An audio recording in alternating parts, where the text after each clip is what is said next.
찬송이 있습니다. 찬송을 한번 들어보도록 하겠습니다.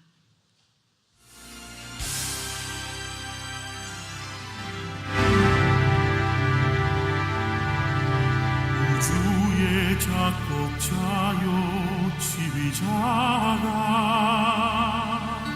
주의 오케스트라 앞에 서네 피조물은 정교한 악기들로 하늘의 물이 화로하네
아름답죠?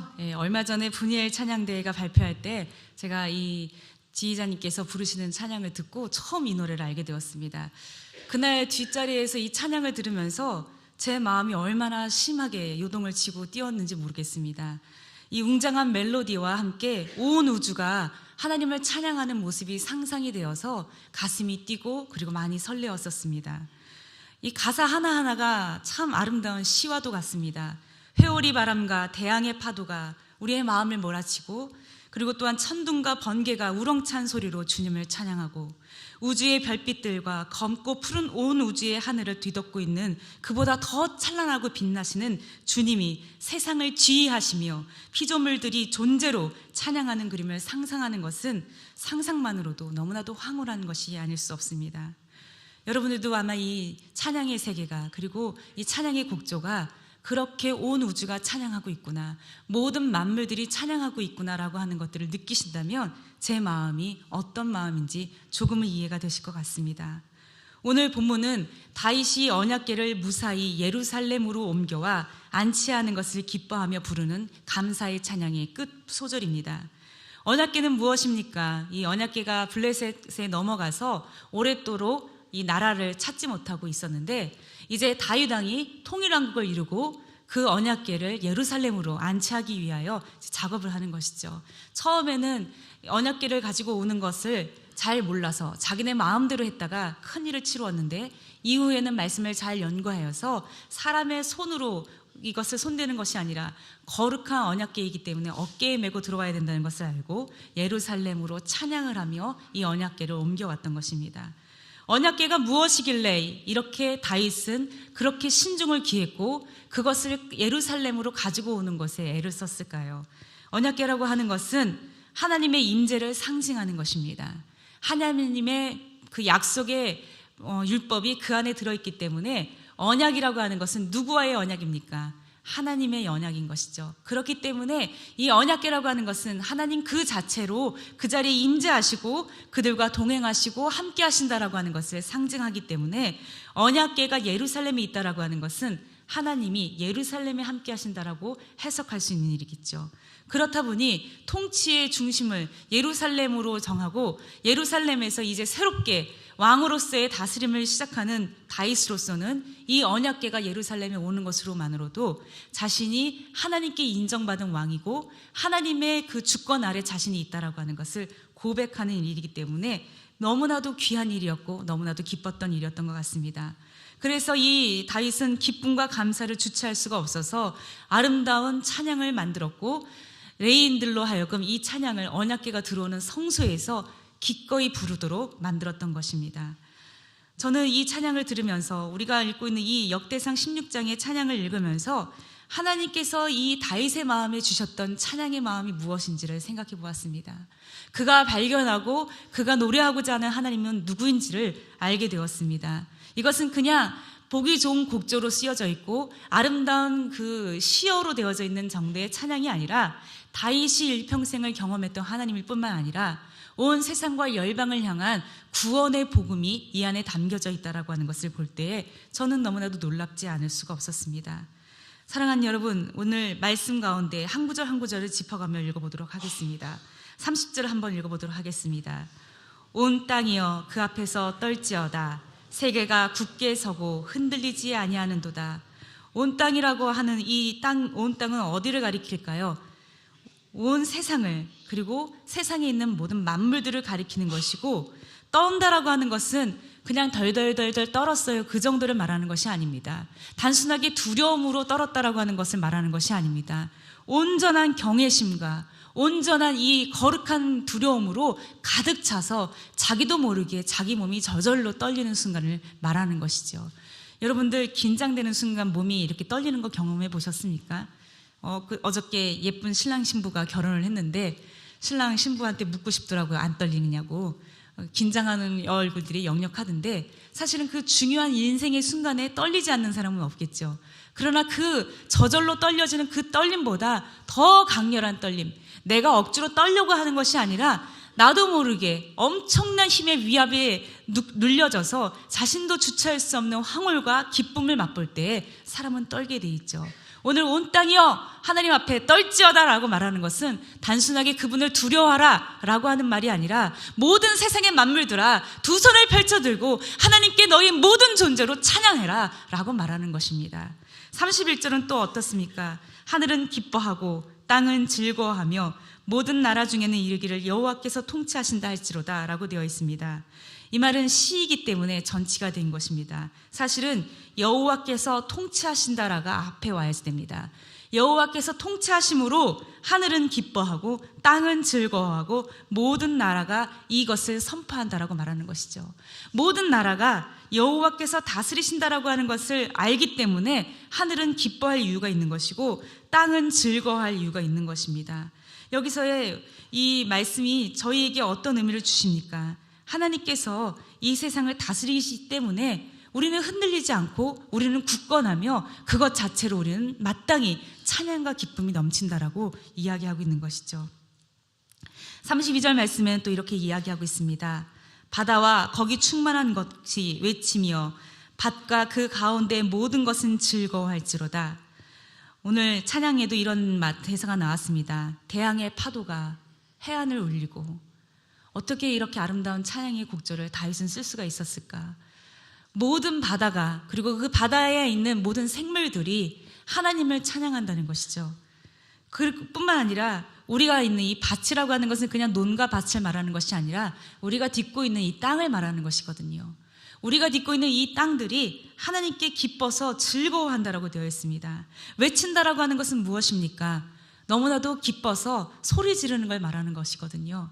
여러분들, 제가 우리 10대 비전 학교라고 우리 중고등부 학생들과 함께 이 10대 비전 학교라고 하는 프로그램들을 진행할 때면 어린 청소년들이 처음에는 막 이렇게 다 죽어가는 것처럼 되어 있고 핸드폰 뺏겨가지고 굉장히 분해하고 있는데 찬양이 시작이 되어지고 그 아이들의 마음이 뜨거워지기 시작하면서 모두가 일어나서 찬양을 하는 모습을 볼 때가 있습니다.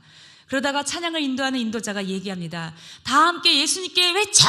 그러면 전부 다 예수님! 그러고 외칩니다. 저는 그 모습을 보면서 얘네들이 하나님이 우리와 함께 하시고 그의 이름을 부르는 것이 얼마나 기쁜 것인가를 알았구나라고 하는 기쁨과 감격을 느낄 때가 있습니다. 사실 우리도 그렇게 외치고 싶지 않습니까? 그냥 벅차서 참을 수가 없어서 나도 모르게 소리가 터져 나오는 것들이 바로 오늘 온 바다가 외친다라고 말하는 것이죠. 거기다가 온 땅이 왜 즐거워합니까? 즐거워한다라고 하는 것은 기뻐서 어쩔 줄 몰라 미쳐 날뛰듯이 날뛰는 것을 말하는 것이거든요. 다윗은 언약궤가 예루살렘으로 올라올 때 자신의 옷이 보여지는지조차도 모르고 기뻐서 춤추었다라고 되어 있죠. 하나님 앞에 우리가 언제 이렇게 기뻐 춤추었던가 하고 있는지도 모르겠다. 내가 우상이라서, 내가 하나님의 자리에 올라가 있어서 우상 숭배를 거부하자고 설교하지만 나도 버려야 할 우상이 너무 많아서 부끄럽다. 박영순이라고 하는 목사님이 쓰신 오직 하나님께 영광이라고 하는 책 중에 한 일부입니다. 사랑하는 여러분, 하나님은 우리를 자신을 찬양하고 영광스럽게 하라고 만들어주셨는데 현대를 살아가는 우리들은 어느 순간부턴가 그 하나님의 자리에 누구보다 소중한 나를 집어넣은 것 같습니다. 나이기 때문에 나라서 무시받아서도 안 되고, 그리고 내 뜻이 관철되어야 되고 내 생각대로 되어야지 된다라고 하는 고집이 우리 안에 있지요. 어느 택배 사건이 있었습니다. 이 일은 무엇이냐면 평범한 직장인인데요, 수시로 택배 문자가 오는 것이죠. 오늘 고객님의 집에 분유가 10통이 배달됩니다. 오늘 고객님 집에 기저귀가 배달됩니다. 아이도 없고 혼자 사는 독신남인데 자꾸 이런 문자가 오니까 성가셨던 것이죠. 그래서 이 택배회사에 전화를 걸어서 나는 그 물건을 시키지 않았고 그 물건이 내게 오지 않는 걸 보니까 전화번호가 틀리게 입력이 된 것 같습니다. 그러니 이 물건을 주문하는 분에게 전화번호를 수정해달라고 말씀해 주세요 라고 몇 번이나 부탁을 했다는 것이죠. 그런데 그럴 때마다 알았다고 하지만 달라지지 않고 6개월간 이 일이 지속이 되었다고 합니다. 그래서 너무 화가 난 끝에 어느 날은 자기에게 온 문자에 택배기사 그 전화로 전화를 걸어서 그 물건 받는 분 바꿔달라고 하면서 애기 엄마 그 전화번호가 잘못 기록되어 있는 것 같아요. 들어가셔서 정보 수정해 주세요 라고 부탁을 했다는 것이죠. 그랬더니 그분이 시큰둥하게 반응을 했다는 겁니다.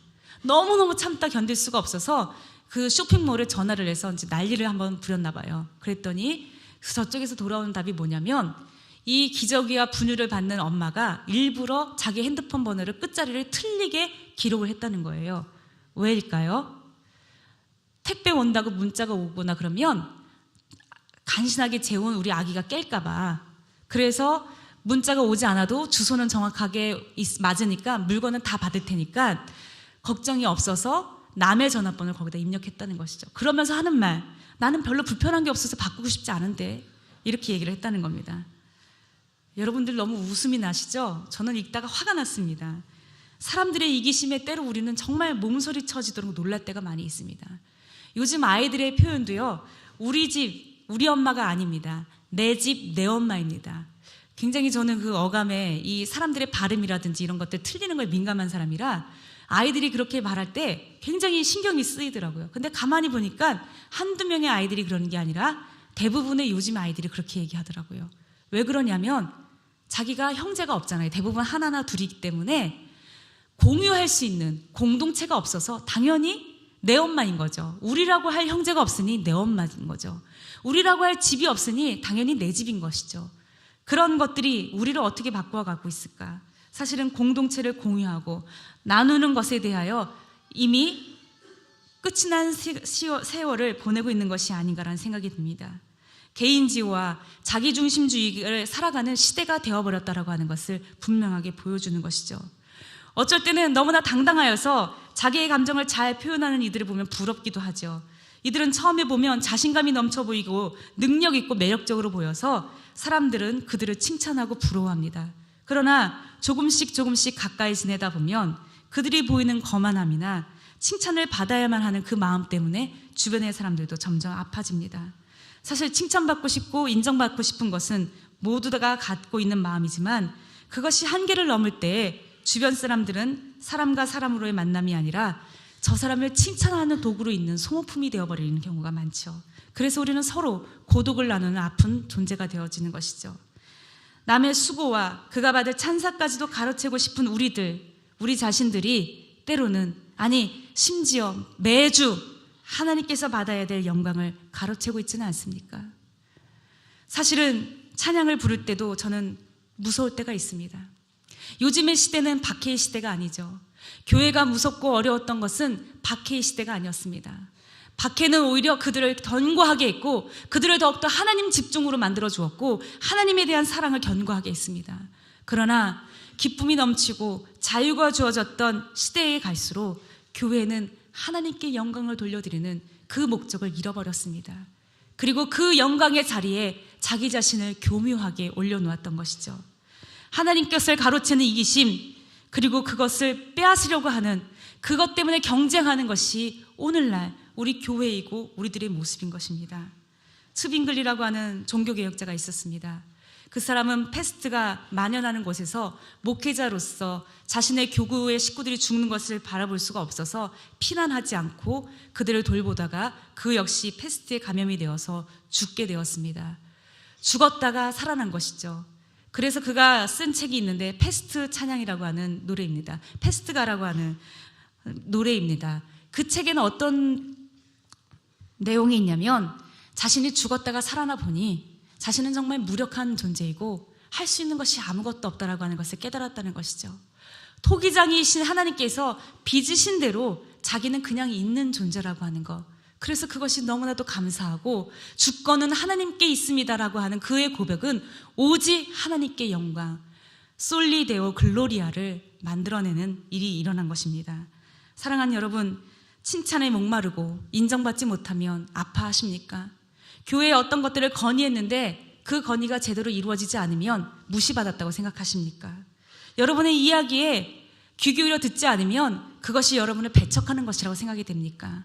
그런 일들은 사실은 누구가 여러분을 배척하거나 여러분을 무시해서가 아니라 여러분이 무엇인가를 한다라고 하는 교만한 마음 때문인 것이죠.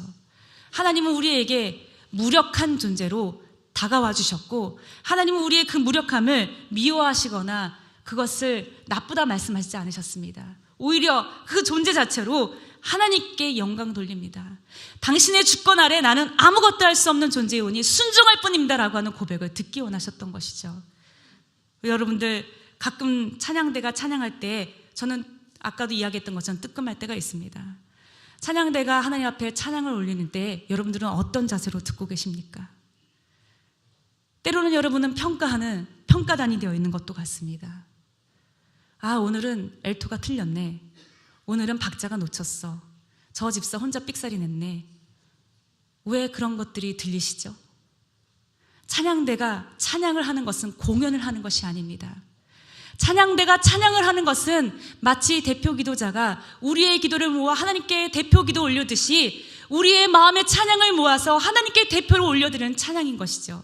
그 찬양을 위해 지휘자는 성가대원들의 목소리를 다듬고 아름다운 찬양을 하기 위하여 연습하고 또 노력하겠죠. 그러나 이 자리에 앉아서 듣는 우리들은 그 찬양을 평가하는 사람을 있는 것이 아니라 아멘 아멘 화답하며 하나님께 같이 마음으로 찬양을 올리는 것이죠.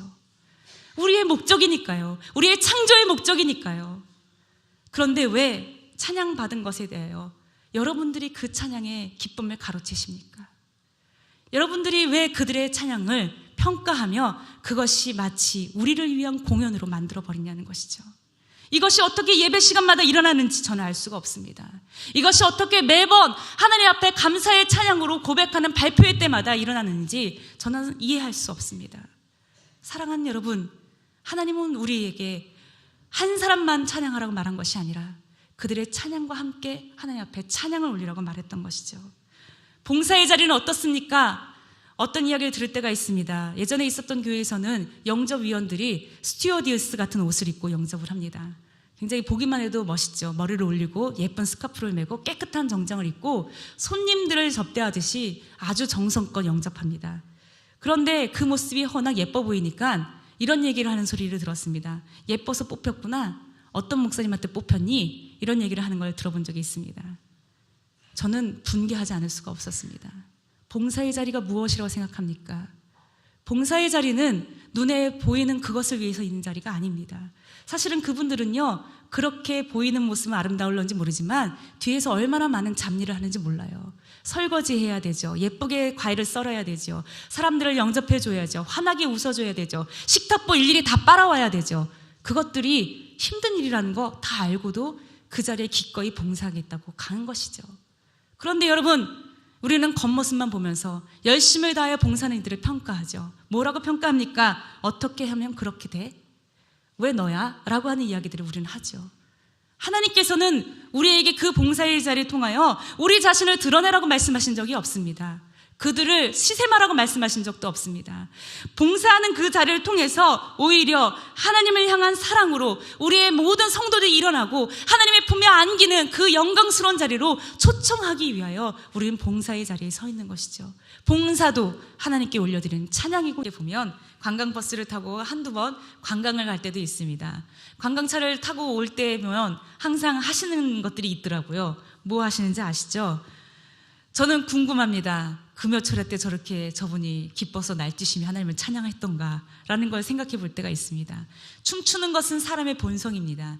기쁜 노래가 나오며 흥얼흥얼 따라하는 것도 본능이고요. 그런 흥이 없으면 안 되겠죠. 그러나 우리가 마땅히 바쳐야 될 그 흥, 우리가 마땅히 사람들의 시선을 의식하지 않고 추어야 될 그 춤은 누구에게 드려야 되느냐는 것이죠. 하나님께서는 그렇게 온 땅이 하나님을 찬양하느라 미쳐 날뛰듯이 온몸을 날뛰며 그렇게 즐거워하고 있다라고 말하고 있습니다. 또한 하나님께서 그렇게 우리에게 찬양하게 하실 때에 숲속의 나무들도 여호와 앞에서 즐거워 노래하면서 이렇게 선포한다고 이야기하고 있습니다. 33절 한번 같이 읽어보겠습니다. 그리할 때 숲속의 나무들이 여호와 앞에서 즐거이 노래하리니 주께서 땅을 심판하러 오실 것이미로. 아멘. 하나님께서 이 땅을 심판하러 오신다라고 되어 있는데, 심판을 하러 오시는데 왜 숲속의 나무들이 기뻐할까요? 여러분, 심판을 받는다고 생각하면 그것은 무서운 일이 아닐까요? 그런데 어떻게 숲속의 나무들은 여호와 앞에서 즐거이 노래합니까? 주께서 심판하러 이 땅에 오신 것을 왜 찬양을 할까요? 여기서의 심판은 너는 죄가 있고 너는 죄가 없어 라고 하는 판단만 말하는 것이 아니기 때문에 이렇게 기뻐할 수 있는 것이죠. 심판은 누가 하는 것이냐면 다스리는 자가 하는 것입니다. 즉 숲속의 나무들이 즐거워하며 기뻐할 수 있었던 것은 하나님께서 이 땅을 다스리시는 자로 왕의 왕으로 오시기 때문에 모두가 다 기뻐하는 것이죠. 우리가 압제당했을 때, 우리가 일본의 나라를 빼앗겼을 때 일왕이 항복을 선언했던 그날 모든 국민들이 태극기를 들고 뛰쳐나와 거리로 해서 만세를 불렀다라고 했습니다. 저는 그때 태어나지 않아 모르지만 그 장면이 어떠한 장면일지는 보지 않고도 상상할 수 있을 겁니다. 모든 죄악과 그리고 모든 율법의 규례 아래 얽매여 있고 억압되었던 모든 이 땅의 백성들과 그리고 사물들이 하나님께서 이 땅을 다스리시러 왕으로서 오신다고 할 때 그들은 그 충만한 해방감으로 드디어 우리의 왕이 오시는구나라고 하는 그 만족으로 뛰쳐나와 기뻐하고 찬양을 부를 것이라는 것을 온 숲속의 나무들도 알고 있었던 것이죠. 이제 하나님께서 이 땅에 오셔서 다스리시는 것이 왜 우리가 기뻐해야 될 일인지를 한 번 더 생각해 보아야 되겠습니다. 34절 같이 읽겠습니다. 여호와께 감사하라. 그는 선하시며 그의 인자하심이 영원함이로다. 아멘. 시편 118편 1절과 106편 1절에도 똑같은 말씀이 나옵니다. 여호와께 감사하라. 그는 선하시며 그의 인자하심이 영원합니다. 이 말씀이 그분이 우리에게 다스리시는 왕으로 와서 우리에게 오시는 것이 그렇게 우리가 기뻐해야 될 이유고 온 땅이 춤추며 맞이해야 될 일이라고 이야기하는 것이죠. 선하시고 인자하시다. 사람으로 표현되어져 있는 이 성품, 이 선하심과 인자하심은 어떤 것일까요? 사실 여러분들 누군가를 볼 때 아우 저 사람은 참 착해, 참 자상한 사람이야, 그 장로님 참 인자하시지 라고 이야기하죠.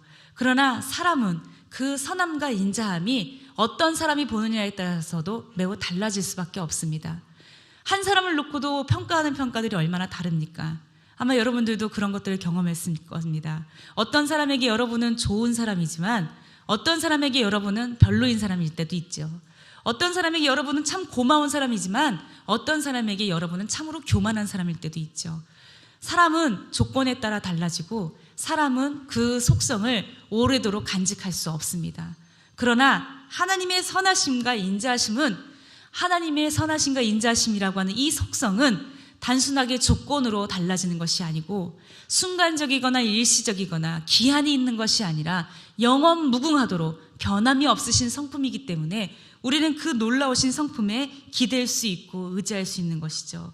그래서 하나님께서 이 땅을 다스리시는 분으로 오셔서 그분의 그 어미하심 밑에 선하심과 인자하심으로 우리를 길이 참으시고 우리를 용납하시는 것 때문에 우리는 마땅히 하나님께 찬양을 올려드릴 수 있는 것입니다. 이제 하나님께서는 우리에게 이 찬양을 통하여서 무엇을 원하시는가를 분명하게 보여주고 계시죠.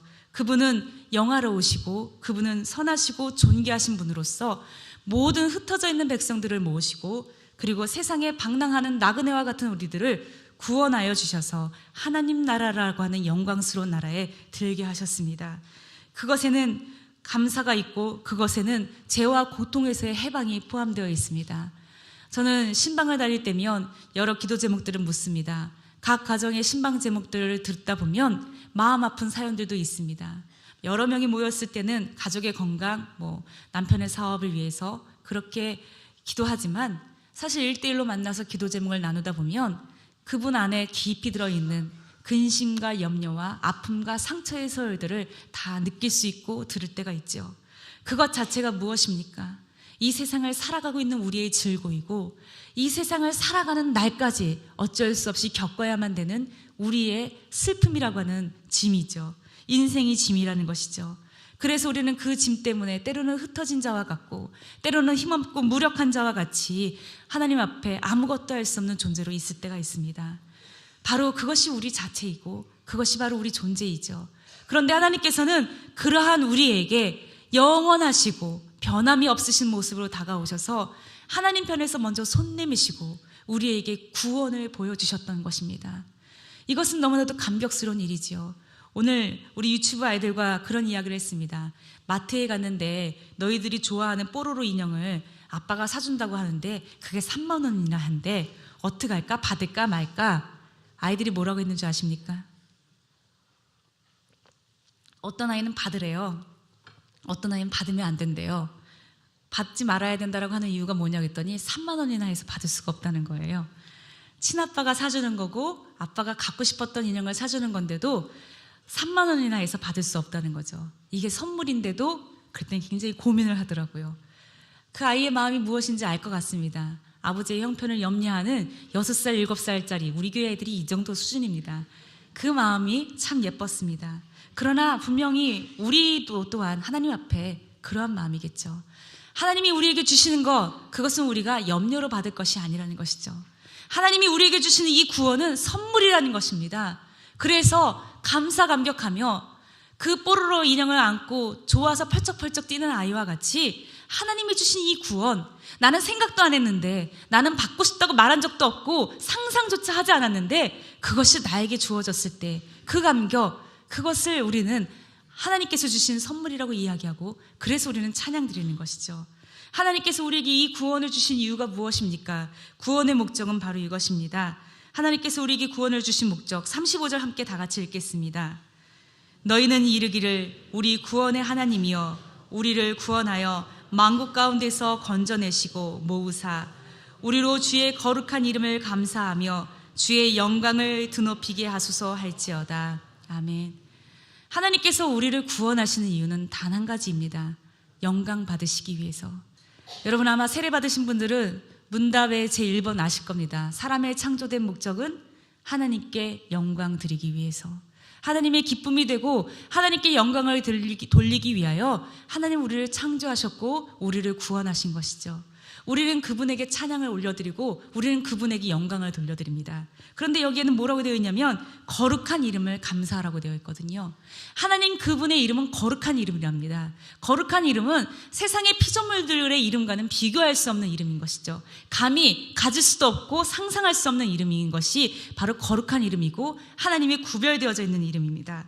이 이름 안에는 하나님의 특별한 성품이 들어있는데 바로 거룩이라고 하는 성품이 들어있는 것이죠. 하나님은 온 땅을 다스릴 뿐만 아니라 그분의 그 거룩하심, 그분의 그 영광스러우심 때문에 스스로 영광을 받으시는 분이고 스스로의 영광을 위하여 일하시는 분이시라는 것이죠. 그래서 사실 우리와 같은 피조물들이 하나님 훌륭해요, 하나님 최고입니다 라고 영광을 돌리지 않을지라도 그분 자체는 영광 그 자체인 것이죠. 그분 존재는 그냥 영광인 것입니다. 그런데 우리에게 감사하게도 그분의 영광에 동참하며 그분을 영화롭게 하라고 이야기하고 계시다니 이 얼마나 놀라운 일입니까? 하나님께서는 우리가 하나님께 영광을 올려드리고 하나님을 찬양하는 것을 기뻐하시고 그것이 너희의 창조의 목적이고 내가 너희를 구원하는 목적이다라고 말씀하고 계시는 것이죠. 사실 오늘 어떤 책을 한 권 읽은 적이 있습니다. 이번 주에요. 이런 이야기가 있습니다. 나에게 있어 우상은 나이다. 내가 중심이다. 내 능력, 실력, 학벌, 건강, 내 생각, 경험들.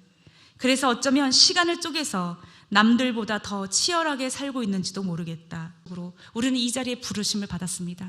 세상의 많은 교회들이 이 목적과 이 의미를 상실한 채 하나님의 영광을 가로채는 심각한 교만과 죄악을 저지르고 있는 것이죠. 오늘은 우리가 종교개혁 500주년을 맞이하는 날입니다. 500년 전 유럽의 어느 한 도시에서 일어난 그 소중하고 작은 사건이 온 세상을 뒤바뀌었습니다. 그리고 우리는 이제 떳떳하게 누구라도 하나님 말씀을 읽을 수 있고 누구라도 하나님 앞에 단독자로 서서 기도할 수 있으며 예배할 수 있는 놀라운 자유와 기쁨을 맛보게 된 것이죠. 그러나 500년이 흐른 오늘날의 교회는 과연 그때보다 더 나아졌는가? 저는 여러분에게 감히 부탁드리고 싶습니다. 모든 영광 하나님께, 찬양받으시기에 마땅하신 그 하나님께 우리의 예배가 들려지기를, 우리의 찬양이 올려지기를, 우리의 봉사가 바쳐지기를. 36절 함께 다 같이 읽겠습니다. 여호와 이스라엘의 하나님을 영원부터 영원까지 송축할지어다. 모든 백성이 아멘하고 여호와를 찬양하였더라. 아멘. 여러분, 아멘은 그렇게 하겠습니다라고 하는 결단의 고백입니다. 여러분의 삶이 다하는 그 순간까지 평가자도 아니고 그리고 구경꾼도 아닌 구원의 목적대로 하나님께 찬양 올리는, 오직 하나님께만 영광 돌리는 솔리데오 글로리아를 실현하는 그런 삶이 되시기를 주님의 이름으로 축복드립니다. 아멘. 기도하시겠습니다. 사랑의 하나님, 오늘 저희들을 사랑하시고 주의 말씀으로 저희들을 인쳐주셔서 감사합니다. 하나님, 우리 교회가 하나님 안에서 든든하게 세워져 가는 교회가 되게 해주시되 세상에서 세상의 가치를 자랑하는 교회가 아니라 하나님의 이름을 자랑하는 교회가 되게 하시고 하나님 중심의 교회가 되게 하여 주시옵소서. 우리가 드리는 찬양이, 우리가 드리는 봉사가 모든 것이 다 주 앞에 드리워지는 영광 되게 하여 주시옵소서. 예수님의 이름으로 기도드립니다. 아멘.